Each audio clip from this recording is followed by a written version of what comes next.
I sat at the mahogany dining table in my mother's house, the scent of pot roast filling the air, but all I could taste was the bitterness of years of resentment. Across from me, my brother Jamal was scrolling through his phone, laughing at something his wife, Ashley, had just whispered in his ear. They looked comfortable. Too comfortable, especially considering Jamal hadn't held a steady job in 3 years, and Ashley's influencer career consisted mostly of spending money they didn't have. Before that, a record label, all funded by loans from my mother, loans that were actually fueled by the checks I sent home every month from my 2 jobs as a dental administrator and an Instacart driver. I cleared my throat, my heart hammering against my ribs like a trapped bird. Mom, Jamal, Ashley, I need to tell you something. I'm in a really bad spot. The table went silent, but not out of concern. It was the silence of people who were annoyed that the service provider was malfunctioning. I've had some major setbacks, I continued, my voice trembling slightly, though I was carefully monitoring their reactions. My landlord is raising the rent by $300, and my car needs a new transmission. I'm short on my bills. If I don't get $2,000 by Friday, I'm going to be evicted. I'll be homeless. Jamal didn't even look up from his phone. He let out a sharp, mocking bark of a laugh. Homeless? Come on, Holly. You're the responsible one. You probably just spent too much on those organic groceries you're always delivering. Maybe you should learn how to manage your salary better instead of coming here to ruin a perfectly good dinner. Ashley smirked, her eyes raking over my faded Target sweater with pure disdain. Honestly, Holly, it's a bit dramatic. We were just talking about our trek to Aruba next month. It's $5,000 just for the flights. We really don't have room in the budget for your poor planning. I looked at my mother. Surely she would remember the times I'd paid her mortgage when Jamal was between projects. Surely she would remember that I worked 70 hours a week while they slept in. Don't come in here and make everyone feel bad with your money problems, Holly, Brenda said, her voice cold and flat. She didn't even look at me. She was too busy cutting Jamal's meat for him. You're smart. You've always been the one who figures things out. Jamal is about to have a baby. Ashley is 6 weeks along, and he needs to save every penny. You're 32, no husband, no kids. You only have yourself to worry about. Figure it out. The air left my lungs. It wasn't that I didn't expect it. It was the sheer ease with which they discarded me. To them, I wasn't a daughter or a sister. I was an ATM that had finally run out of cash. But Mom, I whispered, I've given this family everything. I paid for Jamal's car insurance last month. I bought that 70-inch TV in the living room. That's called family, Holly, Jamal snapped, finally looking at me with eyes full of entitlement. That's what you're supposed to do. You're the sister. You take care of us. That's your job. But don't expect us to sink our ship just because your little rowboat has a leak. I felt something inside me snap. It wasn't a loud break. It was a cold, surgical click. The warmth I had been trying to sustain for years, the hope that if I just did enough, they would love me, extinguished instantly.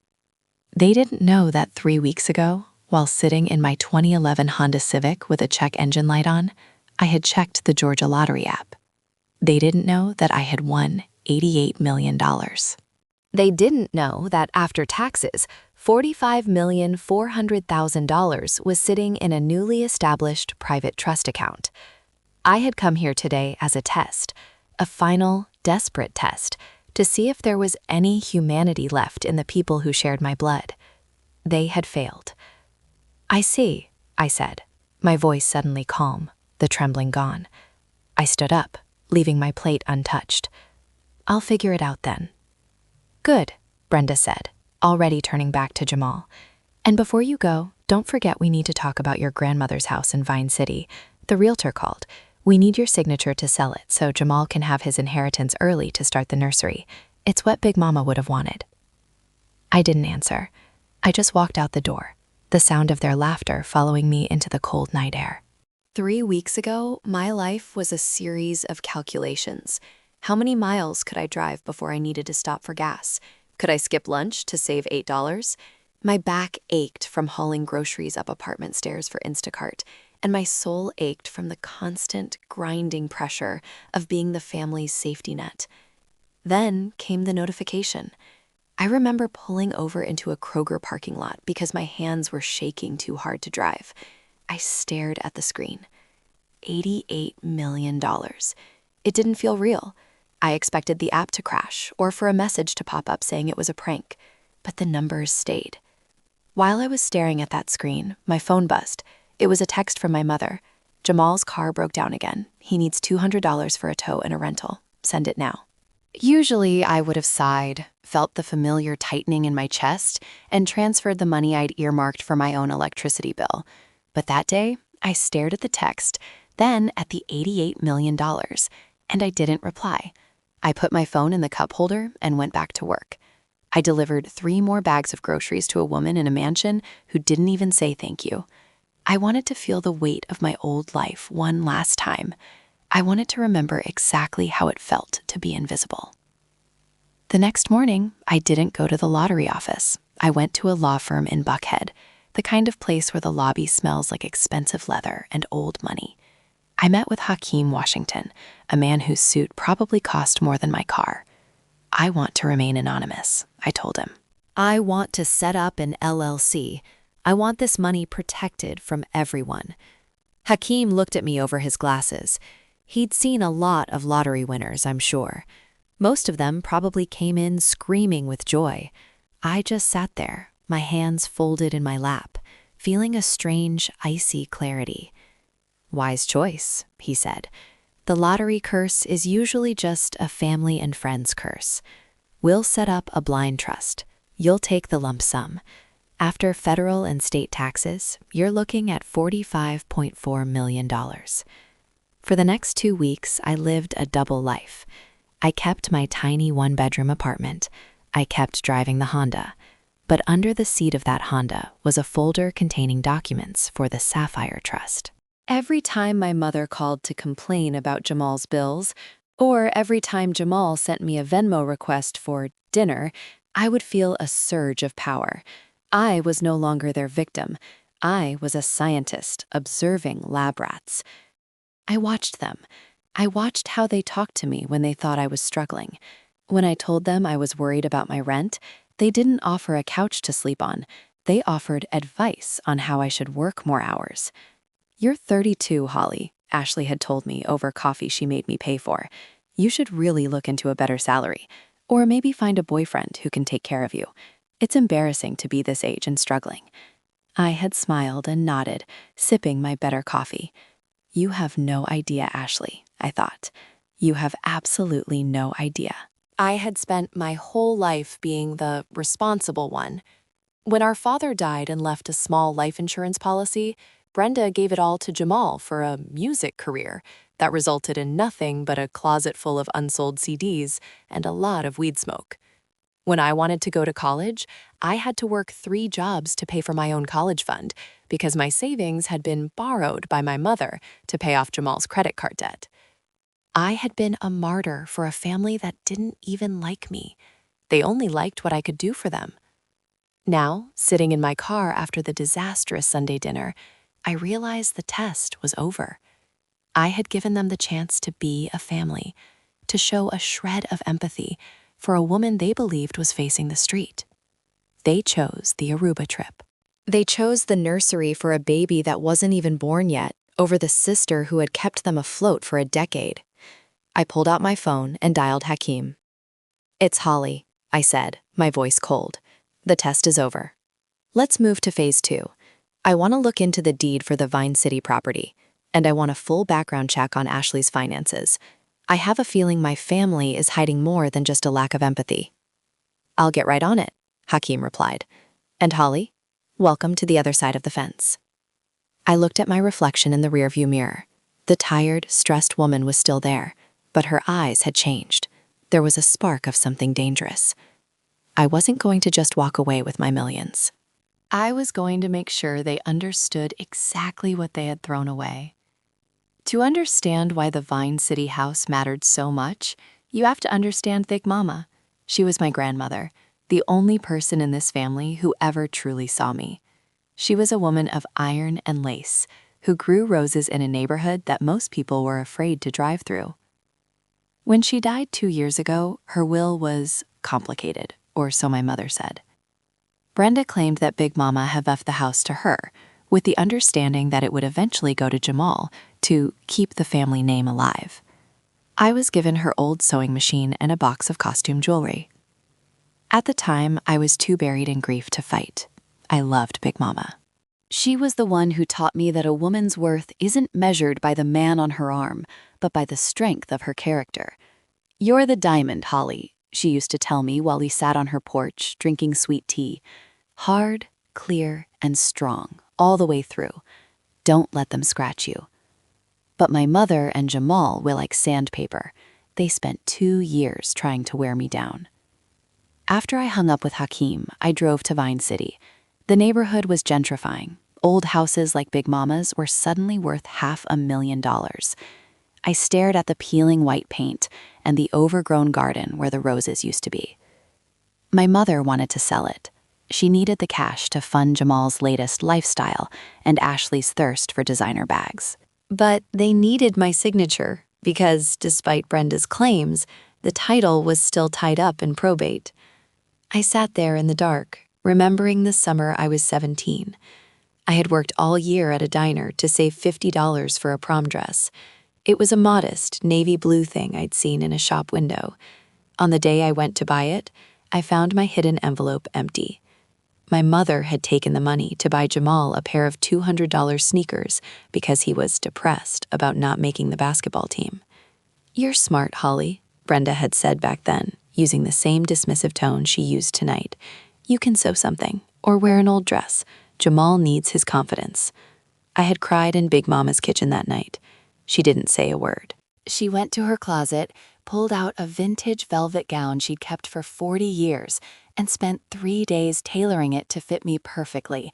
I was the most beautiful girl at the prom, not because of the dress, but because Big Mama had looked at me and decided I was worth the effort. Now, my mother wanted me to sign away the last piece of Big Mama so Jamal could have a nursery in a house he didn't earn. My phone buzzed. A text from Jamal. "Yo, I talked to a lawyer. He said if you don't sign the papers for the house, we can sue you for obstructing the estate. Don't make this ugly, sis. Just sign the digital doc I sent to your email. We'll give you $5,000 from the sale for your rent or whatever." $5,000. The house was worth $550,000. They were offering me less than 1% to walk away from my heritage, thinking I was so desperate for rent money that I'd jump at it. I opened the email. It wasn't just a sale agreement. It was a quitclaim deed and a waiver of all future claims to the Carter estate.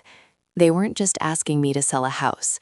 They were trying to legally erase me from the family books while I was at my lowest. I didn't sign it. Instead, I forwarded it to Hakeem. "Hakeem Makapis. Also, please pull the original will filed at the county courthouse. My mother told me it was lost and we were going by her memory of it. I want to see the real thing." I drove back to my apartment, but I didn't feel tired anymore. I felt energized. I spent the next few hours looking through old shoeboxes in my closet. I'm a record keeper. It's why I was good at my dental admin job.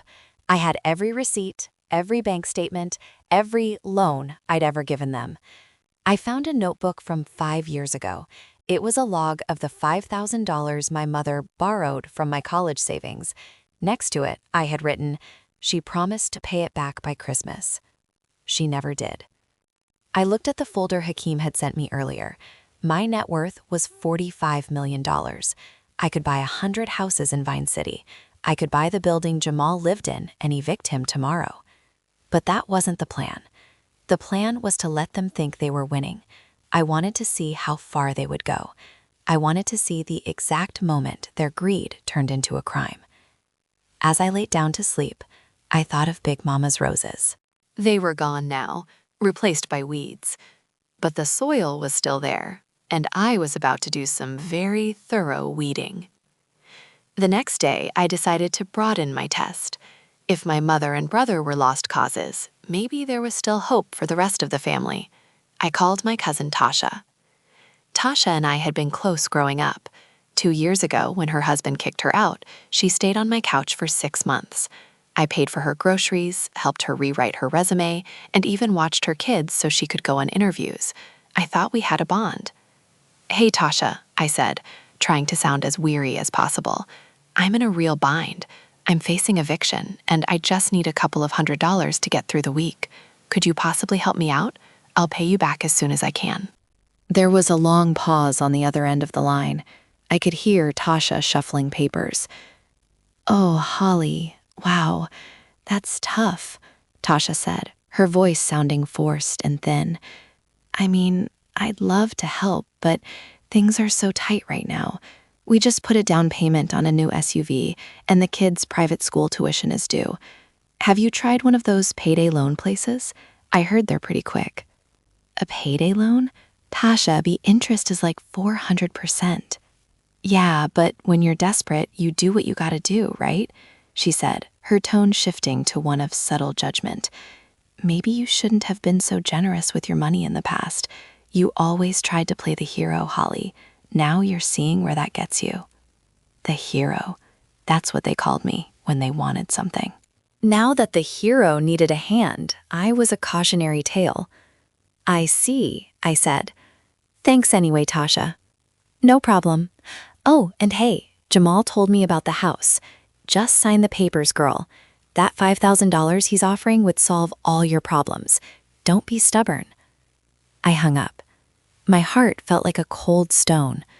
Tasha had already been briefed. The vultures were circling, and they were all in sync. Next, I called my Uncle Kevin. He was my mother's brother, a deacon at his church, a man who always talked about family values. Last year, when he had a heart attack and his insurance wouldn't cover the specialized rehab, I had wiped out my emergency fund to cover the $3,000 gap. "Uncle Kevin, it's Holly. I'm struggling." "Holly, child, I heard," Kevin interrupted, his voice booming with that faux paternal warmth. "I'm praying for you, I truly am, but the Bible says we must be wise stewards of our finances. Perhaps this is the Lord's way of teaching you humility. I can't give you money. The church needs my tithes, but I can send you some scriptures on perseverance." "I don't need scriptures, Uncle Kevin. I need to keep my lights on." Now, don't let bitterness enter your heart. Sign those papers for your mother. Let Jamal have his start. Honor thy mother, Holly. That's the commandment with a promise." I ended the call before he could start a sermon. The pattern was clear. They had all benefited from my labor, but they had zero interest in my survival. In their minds, my only value was what I could provide. If I couldn't provide, I was a nuisance. I spent the afternoon at a small cafe, away from my usual neighborhood. I had my laptop open, looking at real estate listings, not for me, but for the Sapphire Trust. I found a beautiful, modern condo in a secure building. I could buy it in cash today. But I felt a strange sense of mourning, not for the money was just a tool, but for the illusion of family. For 32 years, I had believed I belonged to something. Now, I realized I was just an employee who had been fired from a job she never asked for. My phone rang. It was Hakeem. "Holly, I found the will," he said, and I could hear the excitement in his voice. "The lost will of your grandmother. I found it in the archives of the lawyer who drafted it before he retired. It was never lost, Holly. It was never even filed correctly because your mother never brought it to probate." "What does it say, Hakeem?" "It says the Vine City house was left entirely to you. Not your mother, not Jamal. You. Big Mama left Brenda a small life insurance payout, and Jamal nothing. The house was meant to be your security." I felt a chill run down my spine. My mother had lied to me for 2 years. She had known the house was mine, and she had tried to trick me into giving it away while I was homeless. "There's more," Hakeem continued. "I ran that check on Ashley. She's been funneling money out of Jamal's business account, money your mother has been giving him, into a private account in her maiden name. And she's been spending a lot of time at a luxury apartment complex in Midtown, an apartment leased to a man who is definitely not your brother." I leaned back in my chair, a slow smile spreading across my face. It wasn't a happy smile. It was the smile of a predator who had just seen its prey walk into a trap. So my mother is a thief, my brother is a fool, and his wife is an adulterer who's robbing him blind, I summarized. Pretty much, Hakeem said. How do you want to handle this? I want them to go through with it, I said. I want them to try to trick me at the coaching office. I want them to think they've officially stolen my inheritance. Let's set up a meeting for Thursday. Tell them I'm desperate and I'm ready to sign. You're playing a dangerous game, Holly. No, Hakeem, I said, looking at the $45 million balance on my screen. I'm playing a game where I already know I've won. I'm just waiting for them to make their final move. After the phone call with Hakeem, I needed to see someone who didn't want anything from me. I drove to a quiet, tree-lined street on the edge of the city and pulled up in front of a small, perfectly kept bungalow. Miss Evelyn was sitting on her porch, her silver hair catching the late afternoon sun. She had been Big Mama's best friend for 50 years. They had raised their children together, mourned their husbands together, and shared 1,000 secrets over coffee. "Holly, that you, baby?" she called out, squinting at my car. I walked up the steps, and for the first time in weeks, the tension in my shoulders eased. Miss Evelyn didn't ask me for money. She didn't ask me to sign anything. She just opened her arms and hugged me. She smelled like peppermint and lavender. "You look thin, sugar, and you've got shadows under your eyes. Come inside. I just made some peach cobbler." We sat in her kitchen, the same kitchen where I'd spent countless hours as a child. Miss Evelyn watched me eat, her eyes wise and knowing. "I heard about the trouble," she said softly.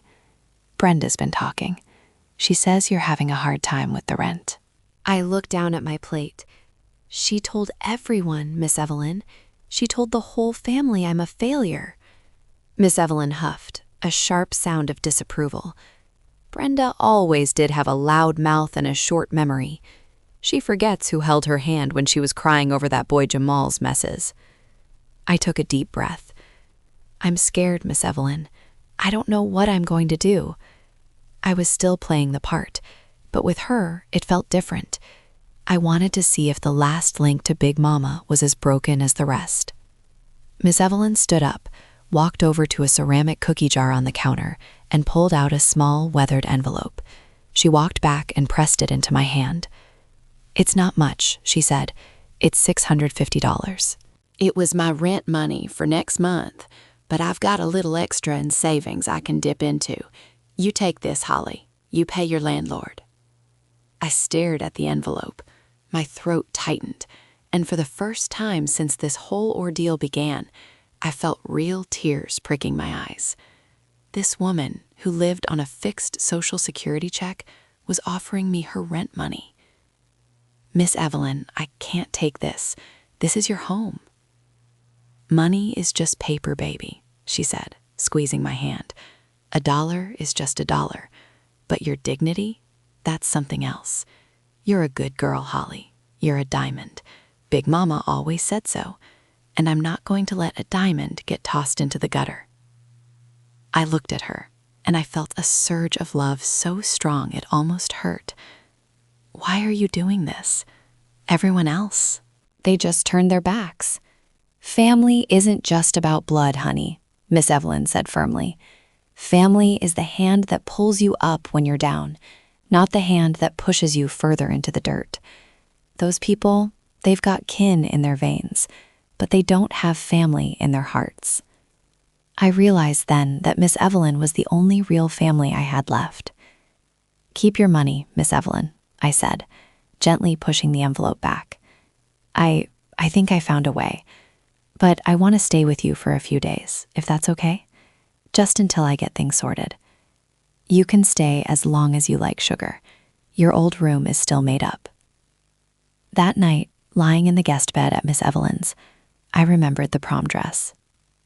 I remembered how she and Big Mama had sat in this very house sewing those velvet layers while I watched, feeling like a princess in the making. Miss Evelyn had saved me then, and she was willing to save me now. I pulled out my phone and sent a message to Hakeem. "Add a provision to the plan. I want to buy the building Miss Evelyn lives in. All the tenants are seniors on fixed incomes. I want to freeze their rent for life. And I want the penthouse renovated for Miss Evelyn, but keep it a surprise. I fell asleep feeling a sense of peace. I had found the one person who passed the test. Now it was time to deal with those who had failed. The next morning, I woke up to a flurry of messages from Jamal. The notary is set for 2 p.m. Thursday at the mall. Bring your ID. Don't be late, Holly. We're trying to help you out here. Don't blow it. I replied with 2 words. I'll be there. I spent the rest of the day with Miss Evelyn, helping her in her garden. We talked about Big Mama, about the old days, and about the future. I didn't tell her about the $88 million yet. I wanted her to see the victory first. I wanted her to be there when the diamond finally showed its true strength. As the sun set, I looked at my hands. They were dirty from the garden, but they were steady. The woman who had walked into that Sunday dinner was gone. The woman who was going to the notary office on Thursday was someone new. I was no longer the provider. I was the architect, and I was about to build a very different kind of life. Thursday arrived with a gray, drizzling sky that matched my mood, somber but determined. I drove my beat-up Honda to the Crossroads Plaza, a dying shopping center on the outskirts of the city. Jamal had chosen a shady-looking notary office tucked between a dry cleaner and a vacant storefront. When I walked in, the smell of stale cigarettes and cheap cologne hit me. Jamal and Ashley were already there, sitting on a plastic-covered sofa. Ashley was wearing a new, oversized pair of Gucci sunglasses, likely bought with the money she'd been siphoning off. Finally, Jamal said, checking his gold-plated watch. We thought you'd chickened out. I told you I'd be here, I said, my voice low and submissive. I made sure to look slightly disheveled, my hair unwashed and my eyes cast downward. Good, Brenda said, stepping out from a back room. I didn't even realize she was there. She looked at me with a mixture of pity and annoyance. Let's just get this over with, Holly. We have a lot to do to get the Vine City house ready for the market. A greasy-haired man with a notary public sign on his desk beckoned us over. He didn't look like he cared what we were signing, as long as the fee was paid. Jamal slid a stack of papers toward me. Okay, here's how it works. You sign the quitclaim deed for the house. In exchange, I'm giving you a personal loan of $20,000. That's way more than the $2,000 you asked for. It'll get you a new apartment, fix your car, and give you some breathing room. I picked up the papers and began to read. My meticulous nature wasn't an act. It was who I was. Wait, I said, pointing to a paragraph. This says the loan has a 20% interest rate, and if I miss one payment, the entire balance is due immediately? And it says I waive my right to any future inheritance from the Carter estate? It's just legal jargon, Holly, Ashley chirped, her voice dripping with fake honey. It's to protect Jamal's investment. I mean, you haven't exactly been great with money lately, have you? We have to be careful. And the house, I continued, looking at my mother. You told me it was worth $150,000, but the quitclaim says I'm signing over my interest for $10 and other valuable consideration. Why isn't the $20,000 listed as the purchase price? Brenda sighed heavily. Holly, don't be difficult. The $20,000 is a gift from your brother's heart. The house paperwork has to be done this way for tax reasons. Do you want the money or not? Because the landlord called me again today. He's filing the eviction papers tomorrow morning. My mother was lying again. I knew for a fact my landlord hadn't called her. I'd already spoken to him and paid my rent in full with my real money. She was using my fear to pressure me. I looked at Jamal. He was grinning, the grin of a man who thought he was the smartest person in the room. He thought he was about to steal a $550,000 asset for a $20,000 loan that I'd never be able to pay back. I need a minute, I said, clutching my purse. Holly, for God's sake, Jamal snapped, sign the damn papers. I reached into my purse and pulled out a pen, but I also subtly pressed a button on the side of my phone, activating the high-quality recording app Hakeem had installed. So, just to be clear, I said, my voice shaking just enough to sound fragile. "You guys know this house is actually worth a lot more, right? And you know that Big Mama wanted me to have it." "Big Mama was old and confused," Brenda said, her voice sharp. "She didn't know what she was doing. I'm her daughter, and I'm deciding what's best. And what's best is for Jamal to have that money. You've always been able to take care of yourself, Holly. Jamal needs the help." "And if I sign this," I whispered, "you'll actually give me the $20,000? You won't leave me on the street?" "On my honor," Jamal said, placing a hand over his heart. "We're family, Holly. We take care of our own." The irony was so thick, I could almost taste it. I signed the papers, every single one of them. I watched as the notary stamped the documents, his movements sluggish and bored.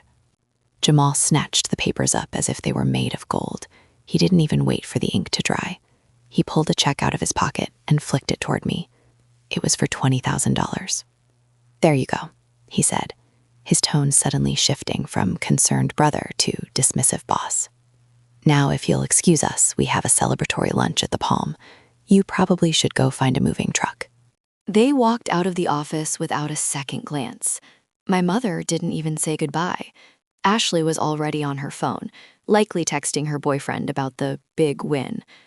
I sat in the plastic chair for a moment, the $20,000 check sitting on the desk like a piece of trash. I pulled out my phone and stopped the recording. I sent the file to Hakeem with a short message. "I have the recording. They admitted to knowing the house's true value and misrepresenting the legal nature of the documents. I have the signed loan agreement with the predatory interest rate. They fell for it." Hakeem called me 10 seconds later. "Holly, you're a genius," he said. "The loan they gave you is legally indefensible given the circumstances, and the quitclaim deed is now evidence of fraud and undue influence. We don't even need to sue to stop the sale. We can have them indicted for mortgage fraud and elder financial abuse." "Not yet," I said, walking out into the rain. "I want the full payoff moment. I want them to see what they lost. Schedule the final closing at your office for Monday. Tell them there's a minor title issue that needs everyone's signature in person to release the funds from the sale." "Monday it is," Hakeem said. "And Holly, I just got the report back on that SUV Ashley bought. It was paid for with a check from your mother's account. The same account where you've been depositing your family support money for the last 5 years." I felt a cold, hard knot of anger tighten in my chest. My mother hadn't just been giving Jamal my money. She'd been buying Ashley's loyalty while Ashley was cheating on her son. It was a circle of lies, and I was the only one with the power to break it. I got into my car and looked at the $20,000 check. I tore it into a dozen pieces and let them fall onto the floor mat. I didn't need their money. I had $45 million and a lawyer who was a shark. But more importantly, I had the truth. And on Monday, the truth was going to hit the Carter family like a freight train. I spent the weekend at Miss Evelyn's, but I wasn't gardening anymore. I was preparing. I spent hours on the phone with Hakeem's team. We weren't just looking at the Vine City house, we were looking at everything. We found that Brenda had taken out a secret mortgage on her own home to fund Jamal's sneaker business, and she was 3 months behind on payments. The house she lived in, the house where we'd had that Sunday dinner, was on the verge of foreclosure. She hadn't told me. She just kept asking for more money, hoping I'd bail her out again without knowing the truth. "They're drowning Holly," Hakeem told me on Sunday evening. The Vine City sale was their only hope to stay afloat. If that sale doesn't go through by Friday, your mother loses her house, and Jamal's sneaker business assets will be seized. I sat on Miss Evelyn's porch, watching the fireflies. So they weren't just being greedy, they were being desperate, and they chose to rob me to save themselves. "Exactly," Hakeem said. "But the irony is, if they had just been honest with you, you probably would have helped them." "I would have," I whispered. "I would have paid off the mortgage. I would have given Jamal a real job. I would have taken care of everything, because that's who I was." "And who are you now?" I looked at the sapphire ring I'd bought myself, the only thing I'd spent money on so far. It was small, but the blue was deep and unbreakable.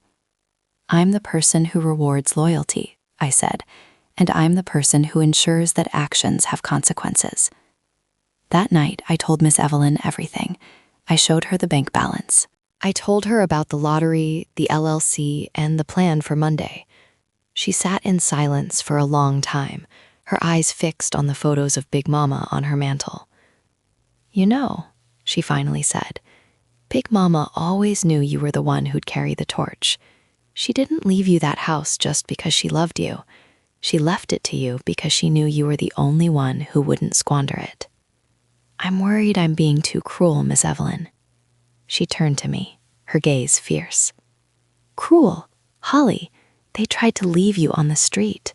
They tried to steal your future while you were weeping. Justice isn't cruelty. It's the world righting itself. You're not hurting them. You're just stopping them from hurting you." I slept better that night than I had in years. Monday morning, I dressed with deliberate care. I wore a tailored black suit, charcoal gray pumps, and my sapphire ring. I didn't look like an Instacart driver anymore. I looked like the owner of a $45 million trust. Hakeem's office was in the tallest glass tower in Buckhead. As I pulled my Honda into the reserved for clients spot, the valet looked at my car with confusion. I just handed him the keys and a $20 tip. "Keep it close," I said. "I'm going to be a while." I walked into the lobby, and the receptionist immediately stood up.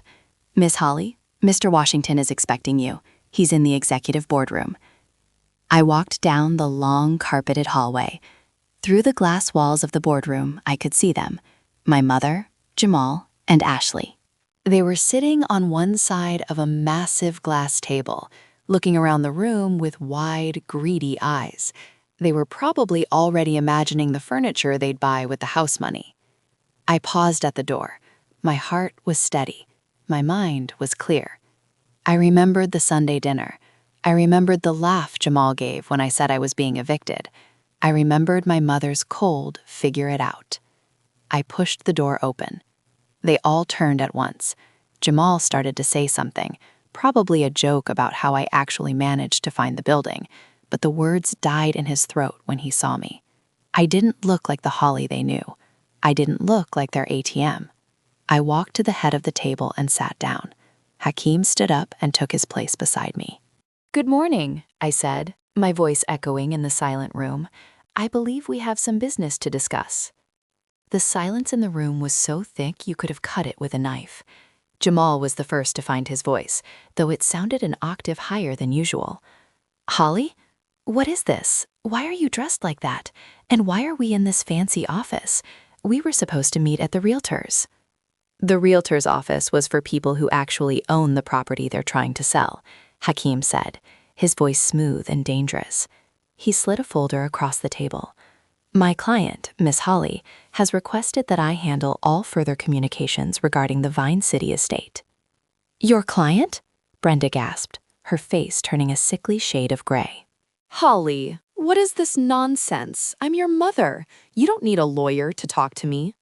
"Actually, Brenda," I said, leaning forward, "after you tried to trick me into signing a fraudulent quitclaim deed and a predatory loan agreement, I think a lawyer is exactly what I need." "Fraudulent?" Jamal shouted, slamming his hand on the table. "You signed those papers, Holly. They're stamped and notarized. That house is ours now, and we've already accepted a cash offer. You're just here to sign the final release, so sit down, shut up, and do your job." Ashley nodded vigorously.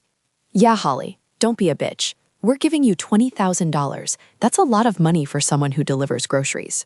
I looked at Ashley. "You mean the $20,000 Jamal borrowed from the nursery fund? The one you've been siphoning money out of to pay for your apartment in Midtown? The one where you spend your Tuesday nights with a man named Marcus?" Ashley's jaw dropped. She turned white as a sheet. Jamal looked at her, then back at me, his eyes darting with confusion. "What? Marcus? Who the hell is Marcus?" "We'll get to that," I said calmly. "But first, let's talk about the house. Hakeem, would you like to show them the real well?" Hakeem pulled a document from his briefcase. "This is the original, certified will of Mrs. Beatrice Big Mama Carter. As you can see, the Vine City property was left in its entirety to Holly. The documents you had Holly sign on Thursday were based on a lost will, that never existed. In legal terms, that's called fraud in the inducement and financial exploitation of a vulnerable adult. That's a lie, Brenda screamed. Beatrice told me. Beatrice told you nothing, Brenda, I interrupted, my voice rising for the first time. You lied to me for 2 years. You watched me struggle, watched me work 3 jobs, all while you sat on a property that belonged to me. You were going to let me be evicted so you could sell my inheritance to pay off your own debts. Your debts and Jamal's failures. Holly, listen, Jamal started, but I wasn't finished. No, you listen. I have the recording of our meeting at the notary. I have you admitting you knew the house was worth more than you told me.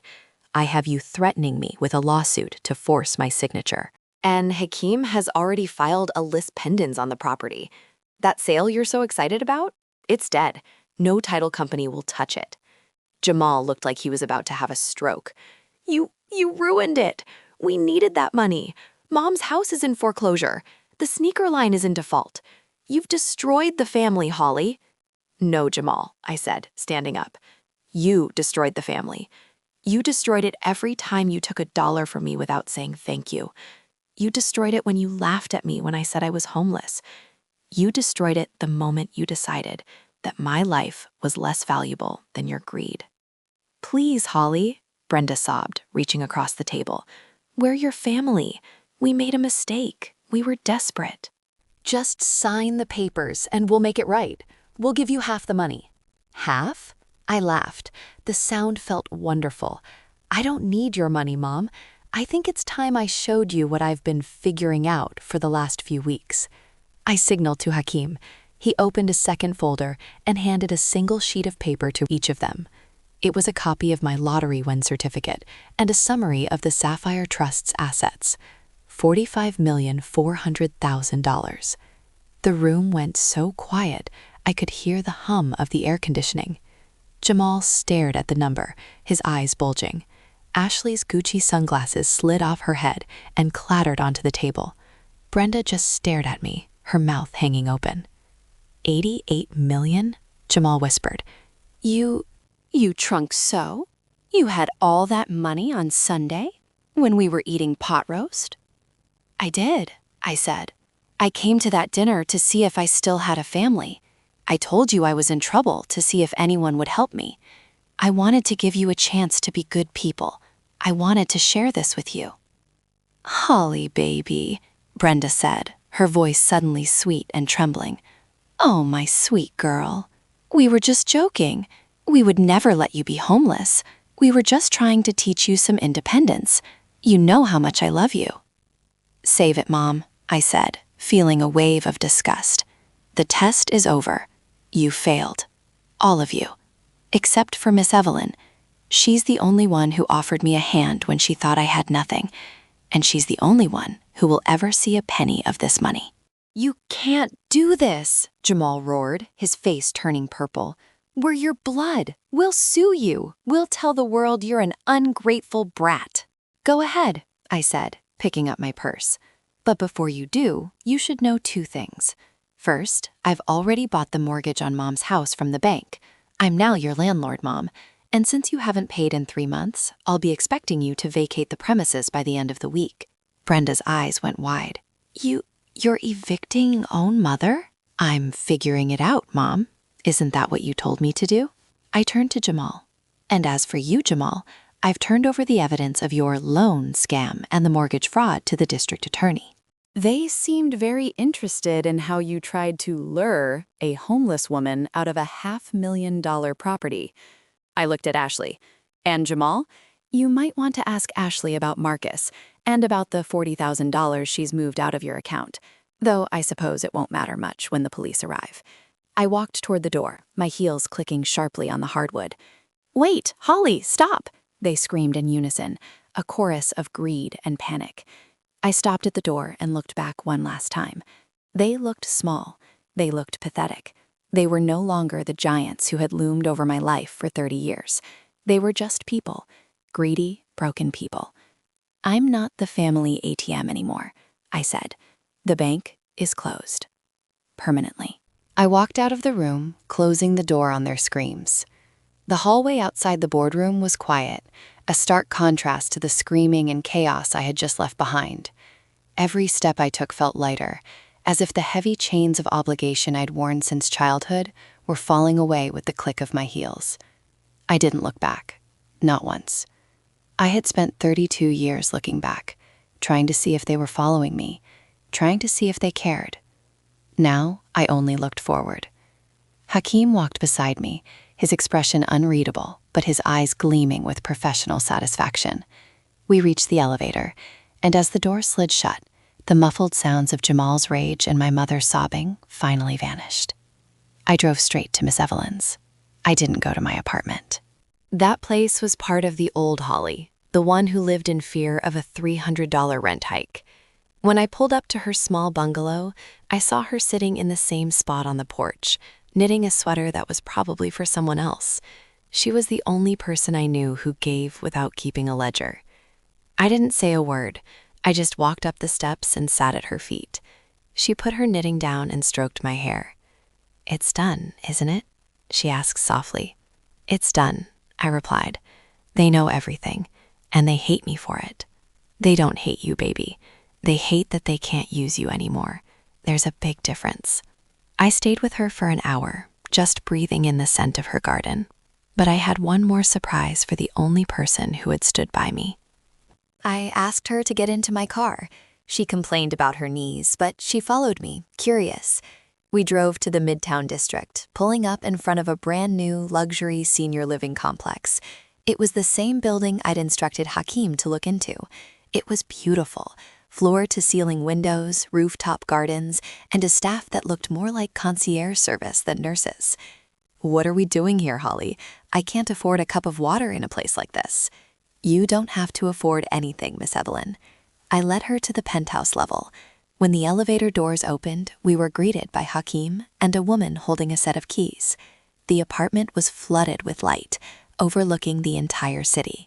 It was decorated in soft creams and warm woods, with a massive kitchen that looked like it belonged in a magazine. "This is your new home," I said, handing her the keys. "The Sapphire Trust purchased this entire building yesterday. I've established a fund that pays the rent and utilities for every resident here for the next 50 years. No more worrying about the landlord. No more worrying about the neighborhood changing. And this penthouse, it belongs to you, for as long as you want it." Miss Evelyn gripped the keys so hard her knuckles turned white. She looked around the room, her eyes filling with tears. She walked to the window and looked out at the city she had lived in her whole life, but had never seen from this high up. "Big Mama always said you were a diamond," she whispered. "But I think you're a sun. You're finally shining, Holly." I hugged her, and for the first time, I didn't feel like I was being drained. I felt like I was being filled up. I had used my salary and my windfall to change a life that actually deserved it. But the day wasn't over. As I left Miss Evelyn to settle into her new life, my phone began to blow up. The family had realized that the bridge wasn't just burned, it was vaporized. The first text was from Tasha. "Holly, I'm so sorry about what I said on the phone. I was just stressed. Please, I'm your favorite cousin. I really need help with the kids' tuition. I heard you have millions. Don't forget where you came from." I didn't reply. I just blocked her. Then came Uncle Kevin. "Holly, child of God, I was wrong to judge you.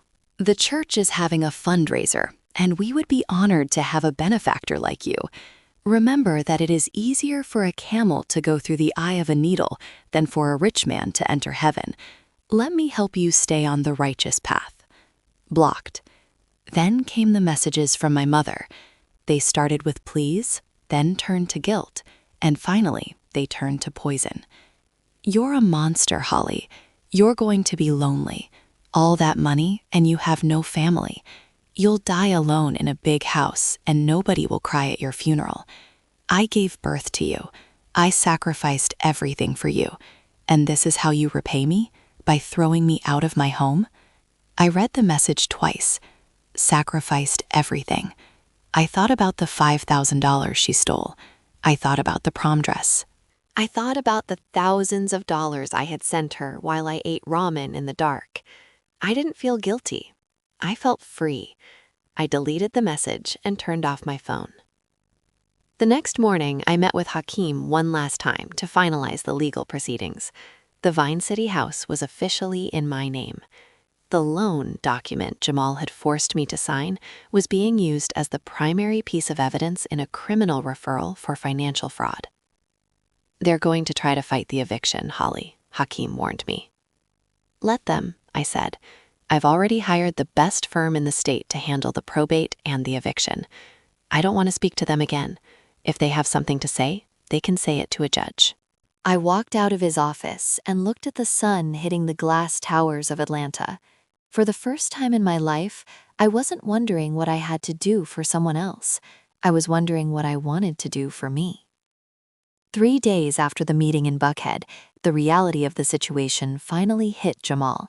He had spent his whole life believing he was the golden child, the one who could do no wrong, the one who would always be rescued by his little sister.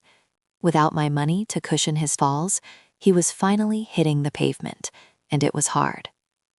I received a frantic call from a number I didn't recognize. I made the mistake of answering it. "Holly, you have to stop this," Jamal was screaming. I could hear things breaking in the background. "The bank froze my business account because of the fraud investigation. Ashley left me. She took the car and all the jewelry I bought her. She's with that guy Marcus, Holly. She's been laughing at me this whole time." I sat on the balcony of my new condo, sipping a glass of iced tea. The silence on my end was deafening. "Did you hear me?" he yelled. "I'm ruined. The police came to the house this morning asking about the loan I gave you. They said it's predatory lending and fraud. Mom is hysterical. She's locked herself in her room. You have to tell them it was a misunderstanding. Tell them you gave me the house." "I can't do that, Jamal," I said, my voice as cold as the ice in my glass. "Because it wasn't a misunderstanding. You tried to rob me. You tried to use my supposed homelessness to steal my inheritance.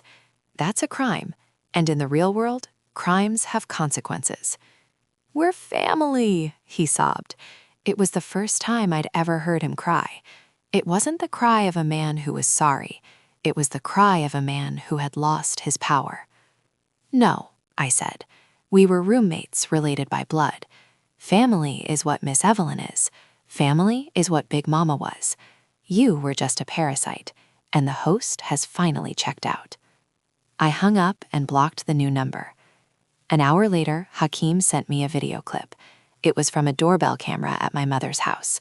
It showed Ashley loading suitcases into a sleek SUV, the one my money had inadvertently paid for, while Jamal stood on the lawn screaming at her. She didn't even look back. She just drove away, leaving him standing in the middle of the street, a man who had built his entire life on a foundation of stolen bricks. It was a moment of pure, unadulterated karma. For years, Ashley had looked down her nose at me. She had mocked my clothes, my job, and my lack of ambition. She had encouraged Jamal to squeeze every penny out of me so she could live a life of luxury. Now, she was abandoning the sinking ship, taking the last of the loot with her. I felt a strange sense of satisfaction, but it wasn't the loud, cheering kind. It was quiet. It was the feeling of a long, painful fever finally breaking. Later that afternoon, I drove to the Vine City house. I had a crew of contractors waiting for me. We walked through the rooms where Big Mama used to hum her church hymns. The house was a mess.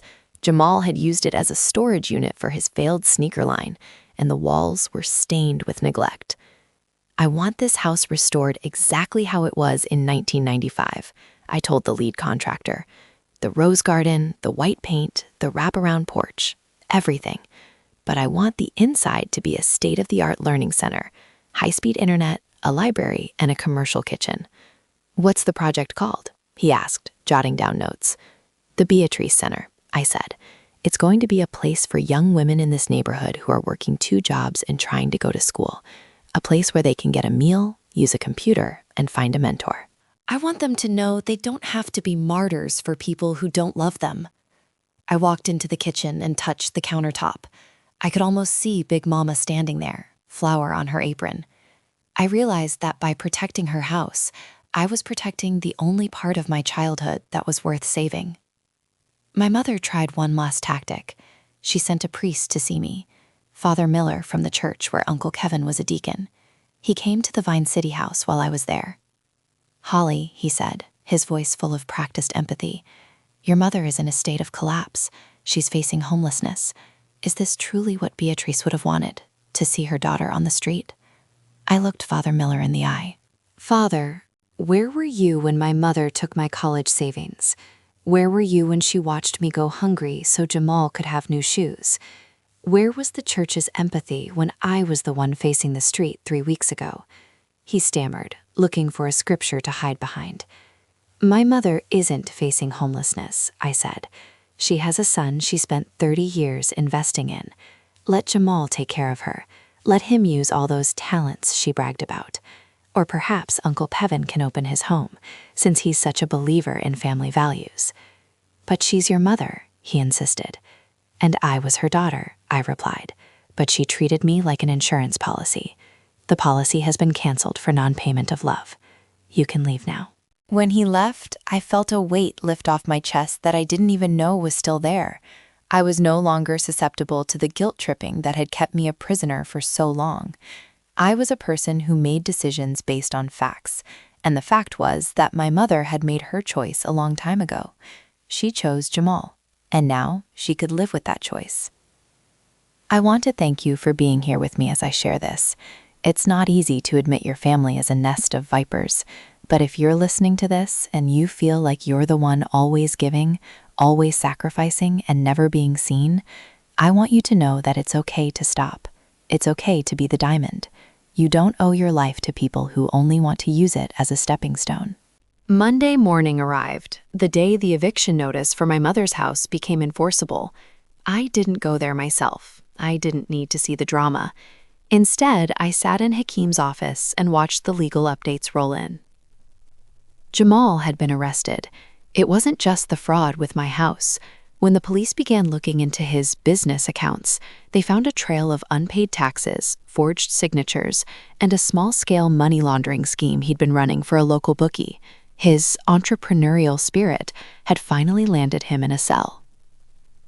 My mother was forced to move into a small one-bedroom apartment that Uncle Kevin had begrudgingly provided in one of his rental properties. It wasn't the mansion she thought she'd get from the Vine City sale. It was cramped, old, and smelled of mothballs, but it was more than she had given me when she thought I was homeless. The main twist of the day, came when Hakim handed me a final report on the Vine City property. "Holly, we found something in the basement during the cleanout," he said, sliding a small, rusted metal box across his desk. I opened it. Inside were dozens of old savings bonds, some dating back 40 years. There was also a letter, written in Big Mama's shaky but elegant hand. "To my dearest Holly," the letter began. "If you are reading this, it means you have finally taken possession of this house. I knew they would try to take it from you. I knew Brenda's heart had grown hard and Jamal's had grown lazy.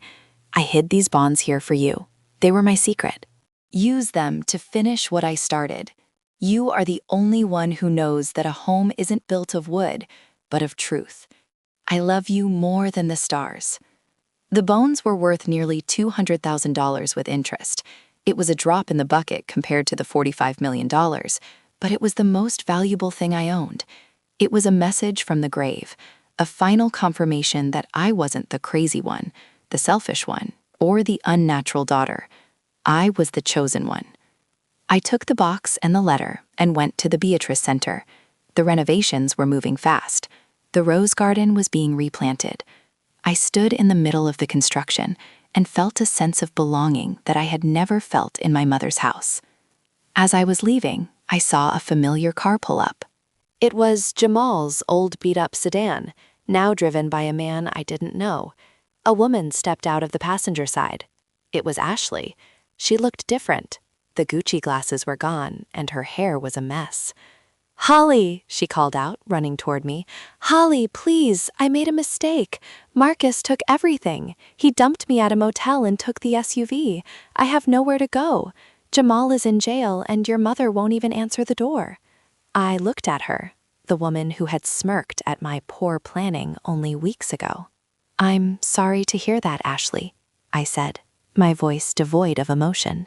Can I stay here, just for a few nights? I heard you're turning this into a shelter or something." "It's a center for women who work," I said. "Women who have integrity. Women who don't spend their lives trying to rob their sisters-in-law. You don't fit the criteria, Ashley." "But I'm family," she shrieked. "No," I said, getting into my new, modest, but high-end electric car. "You're a stranger with a very bad history. I suggest you find a shelter that accepts people with your influencer background. Or maybe you can find a job. I hear Instacart is always hiring." I drove away, watching her in my rearview mirror. She was standing on the sidewalk, stomping her foot, the same way she did when she didn't get the designer bag she wanted. She was 30 years old, and for the first time in her life, she had to face the world without someone else's money to protect her. I felt a surge of adrenaline. This was the payoff. This was the moment where the scales finally balanced. The people who had tried to crush me were now begging for the crumbs from my table, and I was under no obligation to give them a single one. I went to visit Miss Evelyn that evening. We sat on her new balcony and watched the city lights. "You look different, Holly," she said. "The shadows are gone." "I feel different," I said. "I feel like I finally stopped holding my breath." That's what freedom feels like, sugar. It's quiet, isn't it? It's the most beautiful sound I've ever heard. I had won millions in the lottery, but that wasn't the real prize. The real prize was the clarity. The real prize was the ability to walk away from people who didn't deserve my light. I had $45 million in the bank, but more importantly, I had a heart that was no longer under siege. I'm so grateful you've stayed with me through this journey. It's a reminder that sometimes the people who are supposed to love you the most are the ones who will try to hurt you the most. But it's also a reminder that you have the power to say no. You have the power to set a trap for the snakes and build a garden for the roses. The grand opening of the Beatrice Center was the proudest day of my life. There were no Carters there, other than me. Instead, the house was filled with the neighborhood women, Miss Evelyn, Hakeem, and the young girls who would now have a safe place to dream. I stood on the porch, the same porch where I had cried as a teenager, and looked out at the roses. They were in full bloom, a deep, vibrant red that seemed to pulse with life. I had received one final letter from the prison where Jamal was being held. He was asking for money for a better lawyer. He promised that if I helped him, he would change his ways and be the brother I deserved. I didn't even open it. I dropped it into the shredder. Some people never change, they just change their tactics. Jamal didn't want a sister, he wanted a get-out-of-jail-free card. My mother had stopped calling. She had realized that her gold child was gone, and her ATM was closed. I heard through the grapevine that she was complaining to anyone who would listen at the church about how cruel I was. But the funny thing was, nobody was listening anymore. Even the church members had seen how she'd lived off my back for years while Jamal did nothing. The Tai Sing was complete. I sat down in the library of the center, surrounded by books and the smell of fresh coffee. A young girl, maybe 19, came up to me. She looked tired, her hands calloused from a job at a warehouse. "Is it true," she asked, "that you really built this for us?" "I did," I said, "because I used to be you. And I want you to know that you don't have to carry the whole world on your shoulders. You're allowed to have your own life." She smiled, and for a second I saw myself in her. But she wouldn't have to wait until she was 32 and Chunso to be free. She had a head start. I realized then that the $88 million wasn't just for me. It was a tool to break a cycle of generational trauma and entitlement. It was a way to honor Big Mama and Miss Evelyn. It was a way to prove that the responsible one doesn't always have to be the victim. As I look back on this journey, from that cold Sunday dinner to this beautiful garden, I've learned a few things that I want to share with you, my friends on YouTube. First, trust your gut. If you feel like you're being used, you probably are.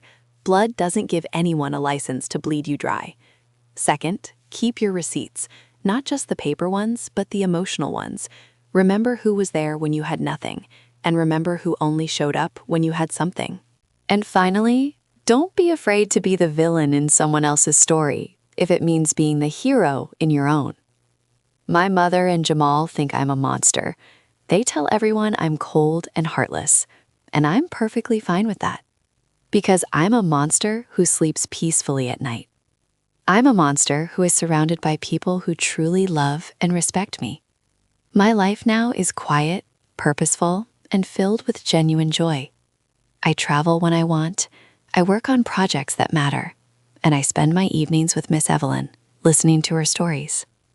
I don't have a huge family anymore, but I have a tribe. And a tribe is much stronger than a family built on lies. Thank you so much for listening to my story.